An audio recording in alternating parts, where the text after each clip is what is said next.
In front of me is a Vernee Apollo Lite, and today I'll show you how to boot the device into Fastboot mode. So to get started, hold the power key and select power off. Wait for the device to shut off, and once it has, you then want to hold power key and volume up. So once more, power key, volume up, both of those keys at the same time.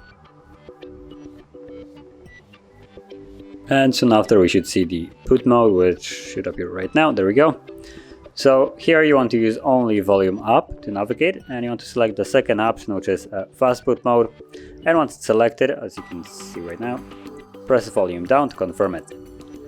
And then you will see Fastboot mode appear below that, and well, the device is now in the mode. So that is how you'd access this. And to leave it, simply hold power key till phone shuts off.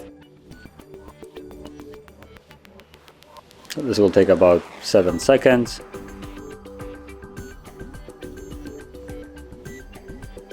Or longer. There we go. So the device will shut off, and then hold it once more to power it back on.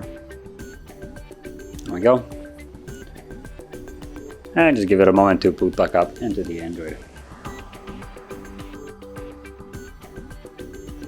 And you can see that we're now back in the Android. So that is how you would access and also leave the Fastboot mode. And if you found this video helpful, don't forget to like, subscribe, and thanks for watching.